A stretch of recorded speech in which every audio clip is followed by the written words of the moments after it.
जय श्री राम। साथियों, जितनी ताकत, जितना प्रयास आज इंसान दूसरों को हराने में कर रहा है, दूसरों को दुख पहुंचाने में जितना प्रयास, जितना संघर्ष, जितना युद्ध कर रहा है, काश इतना प्रयास, इतना संघर्ष इंसान खुद को जानने में कर दे तो समाज में सब तरफ शांति ही शांति हो जाएगी। साथियों, जागृति आवश्यक है। धर्म किसी व्यवस्था का नाम नहीं है, बल्कि जागृति का नाम है, धर्म है। भीड़ का नाम धर्म नहीं है, जागृति का नाम धर्म है। जो इंसान जाग गया केवल वही धर्म पर है, बाकी सोए हुए लोगों का कोई धर्म नहीं होता। आज संसार में, समाज में जगह जगह जो हो रहा है वे सोए हुए लोग हैं, और सोया हुआ इंसान बहुत खतरनाक है। खतरा ही खतरा है। नींद सबसे ज़्यादा खतरनाक है। क्रोध इतना खतरनाक नहीं है, शायद वासना भी इतनी खतरनाक नहीं है, शायद दूसरी बुराइयां भी इतनी खतरनाक नहीं है जितनी खतरनाक नींद है। उसका कारण बताऊं?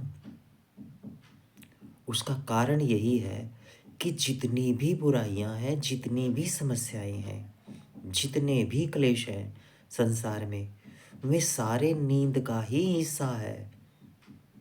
नींद से ही उनका जन्म होता है। हिंसा का जन्म नींद से होता है, बलात्कार का जन्म नींद से होता है। हर बुराई जो संसार में देखने को मिल रही है, उसका उदय, उसका जन्म ही नींद से होता है। नींद सबकी माँ है इन बुराइयों की। इसलिए साथियों, जागरण जरूरी है, और जो हमें जगाता है वो सिद्धांत, वो आवाज धर्म कहलाती है, वो मार्ग धर्म कहलाता है। और बिना जागे जो भी आप करें उसे आंख खोल करके देख लें, कहीं अधर्म तो नहीं है। इतना हमारी जिम्मेदारी है। आज संसार में धर्म की मोहर मार मार करके जो संसार में सप्लाई हो रहा है, उस धर्म को कोई पाप नहीं लगेगा। जिसने किया है भोगना तो उसी पड़ेगा। इसलिए अपने कर्म के खुद जिम्मेदार समझते हुए खुद को बुराइयों से बचो, हिंसा से बचो। और यदि हिंसा धर्म है, बुरा करना धर्म है, किसी को सताना धर्म है, तो फिर सोचो कि अधर्म क्या होगा आपका।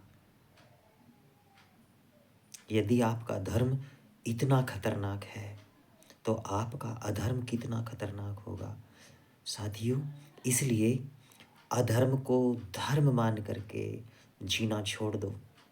यदि आप अधर्म कर रहे हो, हिंसा कर रहे हो, तोड़ फोड़, आगजनी, ये सब कर रहे हो, तो तुम धर्म के मार्ग पर नहीं बल्कि किसी खतरनाक गैंग के वश में आ गए हो। उनसे बचो, उसे छोड़ दो, और अपनी आत्मा से पूछो कि मेरा धर्म क्या है। जय श्री राम।